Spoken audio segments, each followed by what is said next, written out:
So you've asked me to comment on impact factors and other mechanisms that indicate, if you will, the impact of an article. The impact factor, which is a specific computation that was developed by a private company and applied to selected journals, has become a metric of its own. It's interpreted in lots of different ways. The impact factor is basically a function of the number of articles that are produced in the journal and the number of times those articles are cited. There are many different ways to actually make that impact factor change. For example, if a journal starts publishing more papers, they can alter their impact factor. Impact factor has taken on a credentialing interpretation in our society that I believe can be misleading.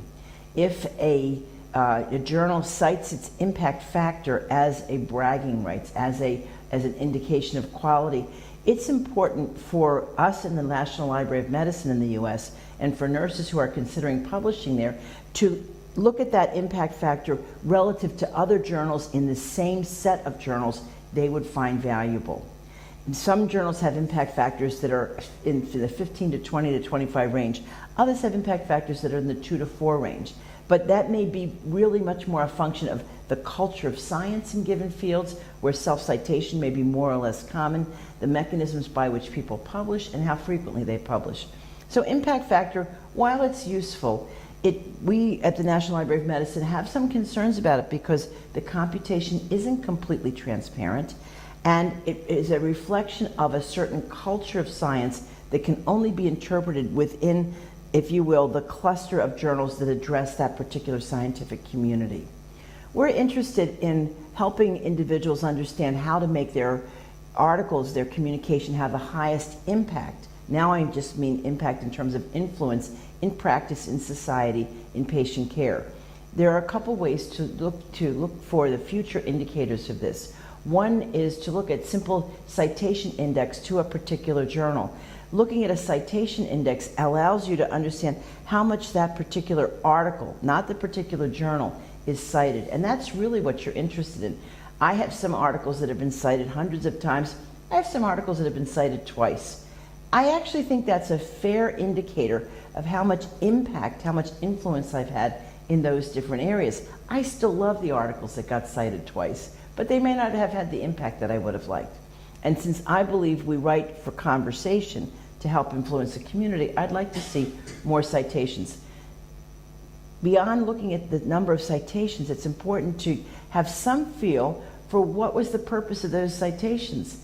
If some of the other authors citing my work are citing it because they disagree with me, well, that's an interesting conversation, and I don't mind that. If they're citing it because I'm wrong, that's a little more unnerving.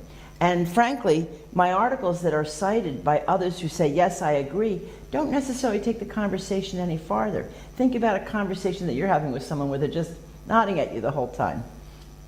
So looking at citation index is important. Citation rates are very important.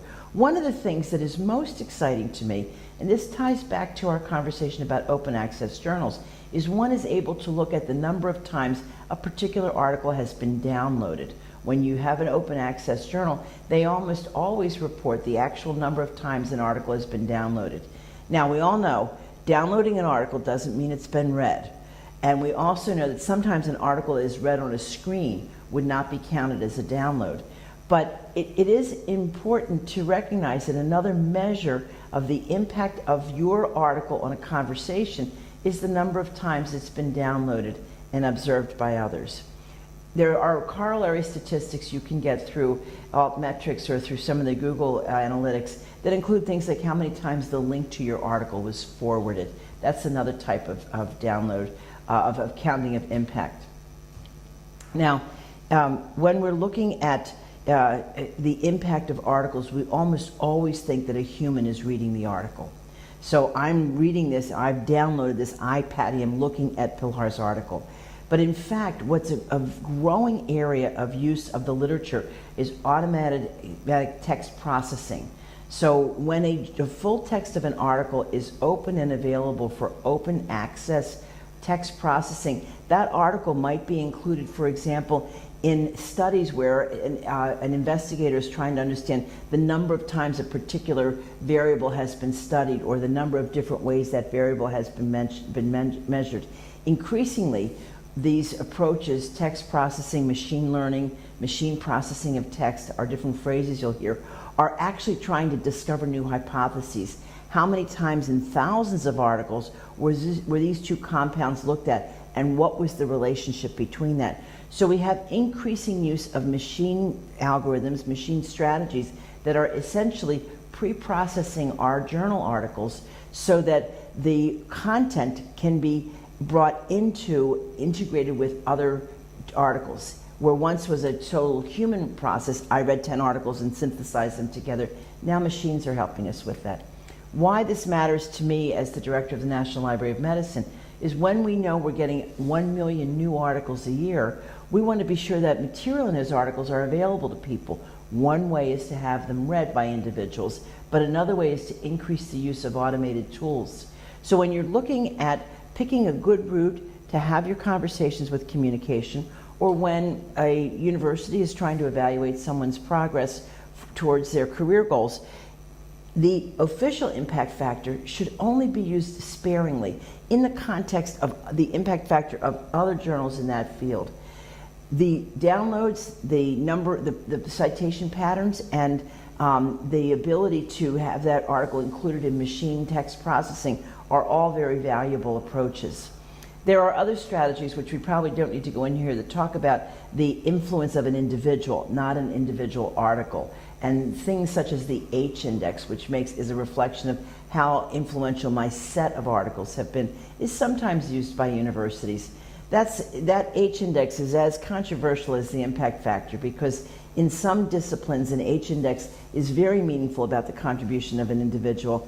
For someone like me who writes across disciplines in engineering and nursing, my H index doesn't necessarily translate as well. So I'd stay with looking at the articles. Let me close by saying that the National Institutes of Health in the United States has proposed a new metric called the relative citation ratio, and that is a computation of the citations to your articles relative to the citation of all articles in your field. It differs from impact factor in that it's on the level of the individual article, not the journal. So there are lots of new metrics coming in.